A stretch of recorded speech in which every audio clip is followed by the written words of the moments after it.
Bismillah, alhamdulillah, salatu wassalamu ala rasulillah wa ala alihi washabihi wa wala amma ba'du. Para peserta didik, anak-anakku sekalian yang berbahagia, kita lanjutkan pembahasan IPS kali ini terkait dengan pengaruh interaksi sosial terhadap pembentukan lembaga sosial. Sebelumnya kita akan bahas dulu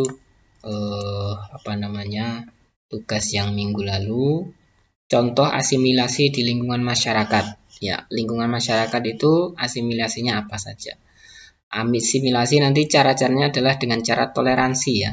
Dengan cara toleransi. Contohnya ini ya.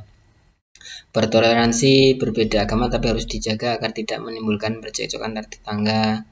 Ya, kemudian tolong menolong antar tetangga, saling menghargai. Nah, ini ada masyarakat Indonesia ikut-ikutan turis asing mengenakan pakaian bikini pantai. Nah, ini jangan ditiru ini ya.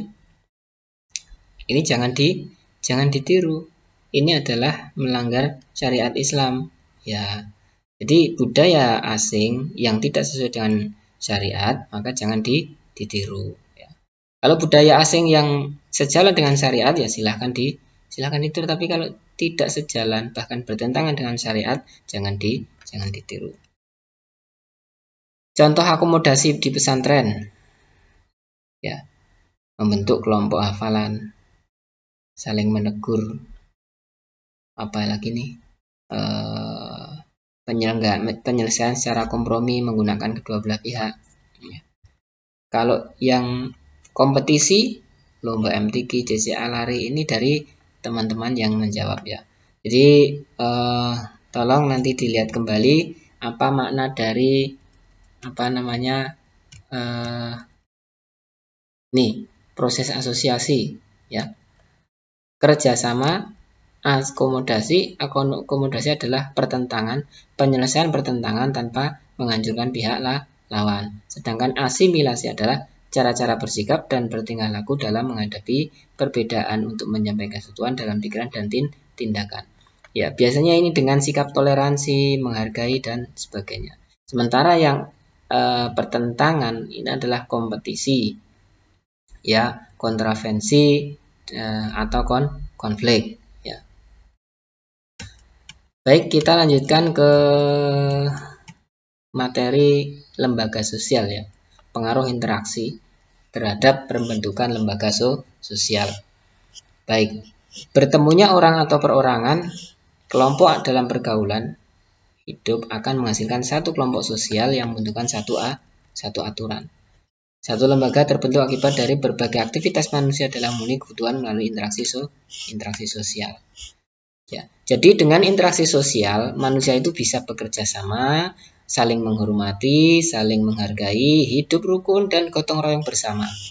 Nah, sehingga sikap tersebut dapat menciptakan keteraturan dalam kehidupan bermasyarakat yang dinamakan norma tadi. Ada keteraturan. Ya. Nah, ini contoh lembaga sosial atau interaksi sosial maksud saya ya, di lingkungan pekerjaan, di sawah, keluarga, ya. Ini interaksi sosial. Bagaimana dengan lembaga sosial? Lembaga sosial itu keseluruhan dari sistem norma, sistem aturan yang terbentuk berdasarkan tujuan dan fungsi tertentu dalam masyarakat. Nah, terbentuknya lembaga sosial itu diawali dengan kebutuhan masyarakat. Ya, kebutuhan sosial akan keteraturan hidup bersama untuk memenuhi tujuan yang sama. Ya, jadi dalam mewujudkan satu tujuan manusia selalu membutuhkan orang lain sehingga manusia bisa berkomunikasi dengan manusia lain. Nah, ya. Terkait dengan aturan tadi atau norma yang dapat dikategorikan sebagai berikut. Ya, syarat-syaratnya adalah sebagian besar anggota masyarakat menerima norma tersebut. Norma tersebut menjiwai seluruh warga dan sistem sosial. Norma tersebut mempunyai sanksi yang mengikat. Kalau tidak disetujui oleh warga maka tidak dikatakan norma. Ya. Nah, dalam masyarakat dikenal ada 4 tingkatan norma. Yang pertama adalah usage atau cara.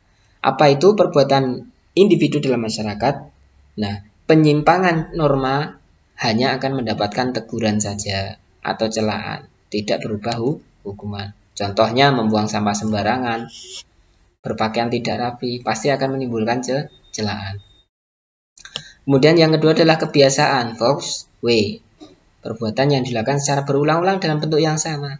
Ya, contohnya ini ketika bertemu dengan orang tua menghormat, ya, dan sebagainya. Kemudian tata kelakuan, ya. Kebiasaan itu kemudian diterima sebagai patokan atau aturan yang mengatur kelakuan bertindak. Maka dalamnya sudah terdapat unsur pengawasan. Maka jika terjadi penyimpangan, pelakunya akan dikenai sanksi. Contohnya tata tertib sekolah, kalau melakukan penyimpangan terhadap tata tertib, tidak tata tertib, maka akan dikenai sanksi. Selanjutnya adalah adat istiadat, ya, customs. Tata kelakuan yang semakin kuat mencerminkan kekuatan pola kelakuan masyarakat yang mengikat para anggotanya. Ya, bagi anggota masyarakat yang melanggar adat istiadat, maka akan mendapatkan sanksi sesuai dengan norma yang berlaku di sekitarnya, sesuai adat masing-masing. Ya, ini contoh upacara adat penyembahan pengantin pria dalam perkawinan. Ya, ini salah satu di suku di Indonesia. Jadi kalau tidak sesuai dengan adat, ya biasanya akan ditegur, ya akan dikenai sanksi oleh adat masing-masing daerah. Baik, silahkan dicatat dan dikerjakan tugasnya. Demikian, kurang lebih mohon maaf. Kita tutup. Alhamdulillahirabbil alamin.